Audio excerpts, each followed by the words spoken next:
એના અંદર શું આપેલો હોય? કાચ. કાચના ઉપર તમારી જે પણ વસ્તુની ઝેરોક્ષ કાઢવાની હોય એ આ રીતે મૂકવાની, પછી વાખી દેવાની. વાખી દેશો એટલે અહીંયાથી કાગળ જશે અને કાગળ જઈને પછી અહીંયાથી કાગળ પાછો આવી જાય.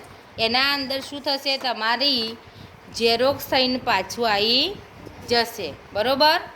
એને શું કહેવાશે? પ્રિન્ટર. એ કોમ્પ્યુટરનો કેવો ભાગ ગણાય છે? ગૌણ ભાગ કહેવામાં આવે છે. બરાબર? જોઈ લીધું પ્રિન્ટર? પ્રિન્ટર કોમ્પ્યુટર સાથે જોઈન્ટ હોય છે.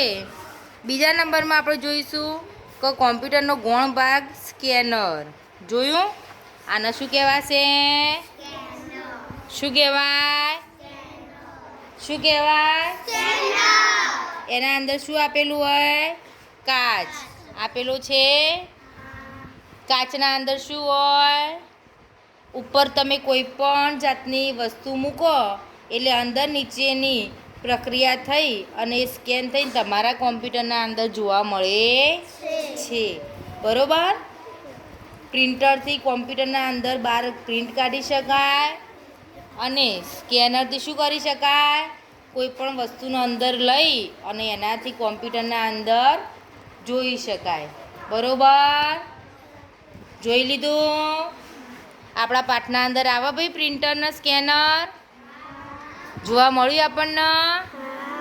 મજા આવી?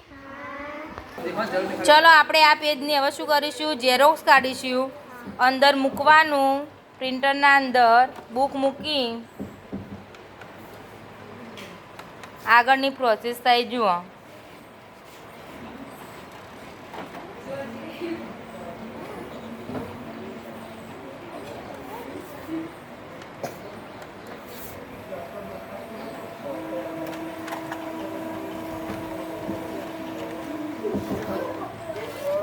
આવી જઈ તમારા પેજની ઝેરોક્ષ. બરોબર? ખબર પડી?